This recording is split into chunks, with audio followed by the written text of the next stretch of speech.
Assalamualaikum teman-teman, perkenalkan nama saya Nurhida. Saya salah satu mahasiswi Universitas Muhammadiyah Buton, jurusan PGSD semester 1 dengan nomor NIM 0320012999. Saya mau menjelaskan tentang klasifikasi makhluk hidup. Tapi sebelum saya menjelaskan lebih dalam lagi, saya ingin memberitahukan kepada Anda apa itu tujuan dari klasifikasi makhluk hidup.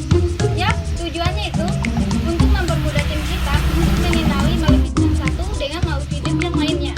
Kedua, mempermudahkan kita membandingi makhluk hidup yang satu dengan makhluk hidup yang lainnya. Ketiga, mempermudahkan kita dalam mempelajari makhluk hidup. Berikutnya adalah pengertian tentang makhluk hidup. Makhluk hidup adalah makhluk yang memiliki ciri-ciri kehidupan dan berevolusi untuk mengalami perubahan bentuk hidup. Ciri-ciri dari makhluk hidup itu sendiri ada 9 ya teman-teman. Pertama, pernapasan. Pernapasan adalah kegiatan menghirup O2 yang ada di luar tubuh dan mengeluarkan CO2 yang ada di dalam tubuh. Gunanya adalah untuk membakar makanan yang ada di dalam tubuh sehingga menghasilkan tenaga. Nah, proses pernapasan itu sendiri ada 3 ya. Pada tumbuhan, ia bernapas menggunakan stomata, sedangkan pada hewan, ia bernapas menggunakan paru-paru, trakea, insan, kulit, dan lain-lain sebagainya. Sedangkan pada burung, ia bernapas menggunakan pundi-pundi udara. Komponen yang kedua adalah bergerak. Nah, pergerakan antara manusia dan hewan itu kita bisa lihat ya teman-teman. Alat pergerakannya itu, jika pada manusia itu ia bergerak menggunakan kaki dan tangan. Sedangkan pada hewan, ia bergerak menggunakan sayap, kaki, sirip, kulit, dan lain-lain sebagainya. Sedangkan pada tumbuhan itu tidak tampak jelas saat ia bergerak.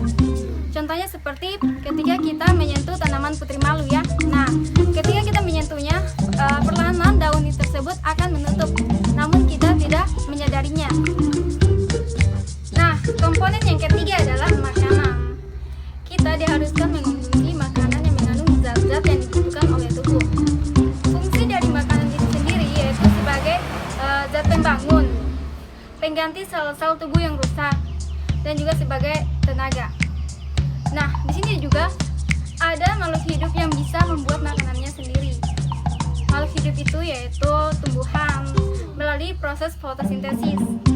Komponen yang keempat adalah iritabilitas atau yang disebut sebagai respon terhadap rangsangan. Nah, iritabilitas hewan dan manusia itu menggunakan panca indera, terdiri atas hidung sebagai alat pencium, bibir untuk mengecap, telinga untuk mendengar, dan mata untuk melihat, sedangkan kulit untuk meraba.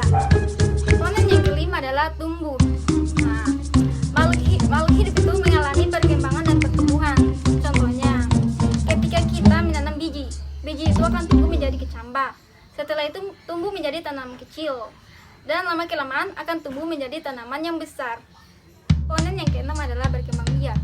Berkembang biak adalah kemampuan dari makhluk hidup untuk menghasilkan keturunannya dan mempertahankan hidupnya agar tidak punah. Perkembangan biakan pada hewan terdiri atas 2 bagian ya. Nah, ada perkembangan secara kawin atau yang disebut dengan generatif. Ada juga perkembangan secara tak kawin yang disebut dengan vegetatif. Sedangkan pada tumbuhan itu dia berkembang biak menggunakan gigi. Namun ada juga yang berkembang biak menggunakan teori vegetatif atau secara tak kawin. Tumbuhan itu seperti tunas, cangkok, dan stem. Komponen yang ketujuh yaitu beradaptasi.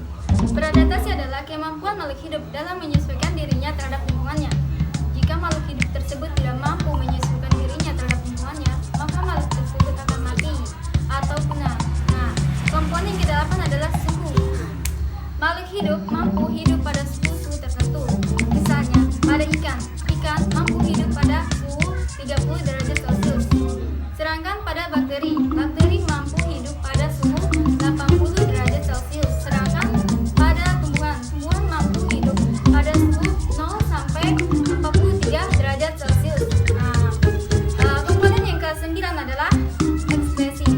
Ekspresi adalah apa yang dimaksud dengan ekspresi? Ekspresi adalah proses pembuangan sisa-sisa metabolisme yang ada dalam tubuh yang sudah tidak berguna atau zat-zat yang tidak berguna. Jika zat tersebut tidak dibuang, maka zat tersebut bisa menjadi racun bagi tubuh. Nah, alat-alat ekspresi itu terbagi atas 3. paru-paru mengeluarkan O2, sedangkan ginjal mengeluarkan urine, dan kulit mengeluarkan keringat. Sekarang saya akan menjelaskan tentang klasifikasi hewan dan tumbuhan. Namun sebelum saya menjelaskan itu semua, saya menjelaskan dulu pengertian dari klasifikasi itu sendiri. Klasifikasi adalah pengelompokan makhluk hidup berdasarkan ciri-ciri atau sifat yang sama. Kemudian klasifikasi hewan. Klasifikasi hewan terbagi atas 5 bagian. Pertama adalah berdasarkan tempat tinggalnya, berdasarkan makanannya, berdasarkan cara berkembang biakannya. Sedangkan klasifikasi pada tumbuhan terdiri atas 4 bagian. Pertama, klasifikasi